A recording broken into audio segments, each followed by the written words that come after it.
որով միացել եք այսօր երթին եւ այստեղ եք մայրաթոռում։ Ուղերձը նախ Սուրբ Էջմիածնի տոնն էր եւ մեր սատարումը, մեր համերաշխությունը, մեր միասնությունը հայաստանյան քաղաքական Սուրբ եկեղեցի, ի պաշտպանություն մեր եկեղեցու, մեր վեհապարի եւ նաեւ ինչու՞ չէ եկեղեցու բարերար, ազգային բարերար Սամվել Կարապետյանի։ Վերջին շրջանում շատ ավելի ակտիվ, իսկ վերջին 7 տարիների պարբերաբար կապիտուլյանտների ռեժիմը հարձակում է իրականացնում պլանավորված Հայաստանի 3-րդ հանրապետության ազգային ու պետական հիմքերի դեմ։ Եվ հերթը հասել է եկեղեցուն, վեհապարին, ինչու՞ չէ նաև ազգային բարերարներին։ Եկեղեցին մնացել է միակ եզակի ազգային ինստիտուտը, որը խոսում է գերիներից եւ վեհապարի խոսքը դրա վկայությունն է, որը խոսում է ազգային արժեքներից, Արցախից, Արցախի վերադարձից, ցեղասպանությունից, ազգային ինքնությունից եւ Նիկոլ Փաշինյանը դժբախտաբար մեզ համար հաջողությամբ հնազանդեցնելով տարբեր ազգային ինստիտուտներ եկել կանգնել է եկեղեցին հնազանդեցնելու խնդրի առաջ։ Սա ծրագիր է, որը նրան տվել են դեռևս 18 թվականին հեղափոխության հովանավորները, բոլորիս հիշում ենք Բոլտոնի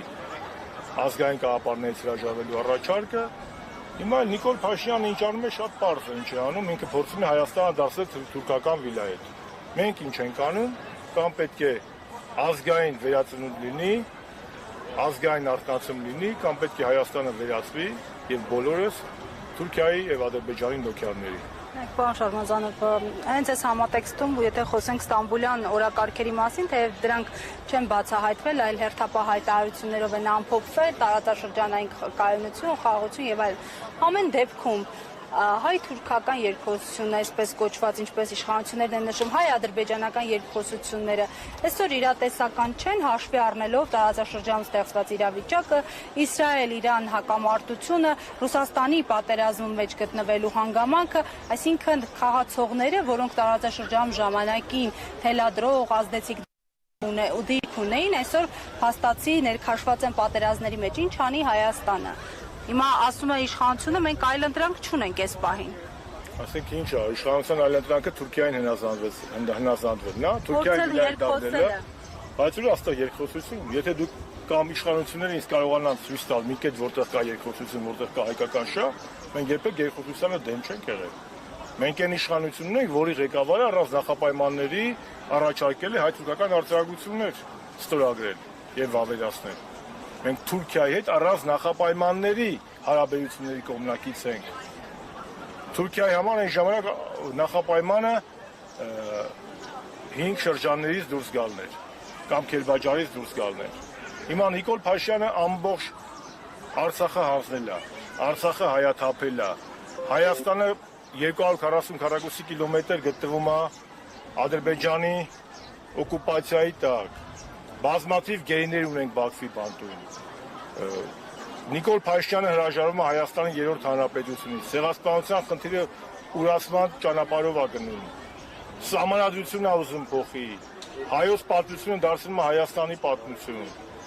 Արևմտյան Հայաստանի դեմ է դուրս եկել։ Արարատ լեռը ասում է մեզ հետ ինչ կապ ունի։ Ամբողջ 3-րդ հանրապետության բովանդակային հիմքին է դուրս եկել։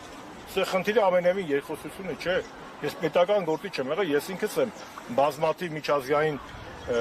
կառույցներում խոսել միջազգային կանոններով եւ բառապաշարով, բայց յուրաքանչյուր պետություն պետք է ունենա կարմիր գծեր։ Ո՞րն է Նիկոլ Փաշինյանի կարմիր գիծը։ Իր աթոռը։